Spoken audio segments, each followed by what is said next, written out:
हिंदू धर्म में शव क्यों जलाते हैं, आज हम जानेंगे इसके पीछे का रहस्य। मृत्यु जीवन का एक सत्य है, जो जन्मा है उसकी मृत्यु भी होगी। हर धर्म में शवों का अंतिम संस्कार करने की अपनी अपनी प्रथाएं हैं। हिंदू धर्म में शवों का अग्निदाह किया जाता है। किसी व्यक्ति के मौत होने के बाद उसके शव को जलाने की परंपरा है। ये परंपरा काफी समय से चली आ रही है। इसे अंतिम संस्कार कहा जाता है। हिंदू धर्म में कुल 16 संस्कार माने गए हैं। शव दहन की क्रिया को अंतिम संस्कार कहा गया है। प्राचीन काल में बहुत सोच समझकर इस प्रथा को जन्म दिया गया। उनका ये मानना था कि मनुष्य का शरीर जो 5 तत्वों से बना है, अग्निदाह करने से शीघ्रतम 5 तत्वों में विलीन हो जाता है। मनुष्य के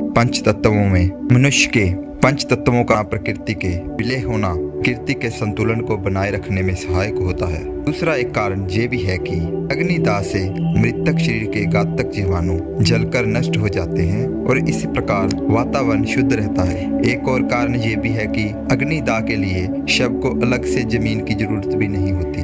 विदेशों में बसे हिंदुओं को देखकर कुछ विदेशी लोगों ने भी अग्निदाह को स्वीकार किया है। हिंदुओं में 14 मास के बालक की मृत्यु पर उसे जल प्रवाह या दफनाया जाता है। भारत में भी सिंधु सभ्यता के दौरान शवों को भूमिगत ही करते थे, पर बाद में अग्निदाह किया जाने लगा। महानगरों में विद्युत दाह भी होता है। विद्युत दाह मतलब इलेक्ट्रॉनिक के जरिए अग्निदाह करना। ये अग्निदाह का आधुनिक रूप है, पर इसमें हिंदुओं में प्रचलित कपाल क्रिया नहीं हो सकती। कपाल क्रिया के लिए जो व्यक्ति शव को अग्नि देता है, शव के आंशिक जल जाने पर बांस द्वारा शव की खोपड़ी को तोड़ता है। इसके पीछे ये विज्ञान है कि मनुष्य के मस्तिष्क में रहने वाले जीवाणु तुरंत समाप्त हो जाएं और उसमें से प्राण निकलकर 5 तत्व में शीघ्र विलीन हो जाएं। आधुनिक विज्ञान भी ये मानता है कि मरने के बाद भी मनुष्य का मस्तिष्क कुछ समय तक जीवित रहता है। ये सत्य हिंदू धर्म ने हजारों वर्ष पूर्व पहले जान लिया था, इसलिए कपाल क्रिया की प्रथा को उन्होंने जन्म दिया।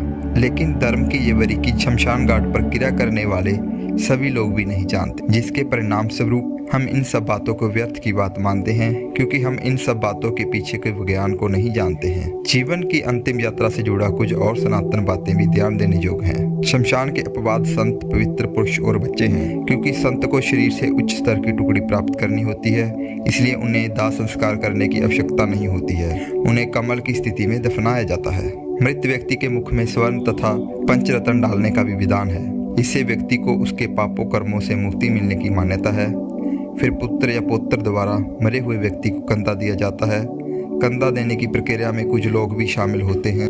शव यात्रा के दौरान हिंदू शव को शांत या मौन रहकर शमशान नहीं ले जाते हैं। उस अवसर पर समाज के लोगों को संदेश देते हैं कि सिवाय राम नाम के इस मिथ्या संसार में कुछ और सत्य नहीं है। इसलिए शव यात्रा में श्री राम नाम सत्य है कहा जाता है। अंत में बड़े पुत्र या पौत्र द्वारा मृत्यु शरीर को मुख अग्नि दी जाती है।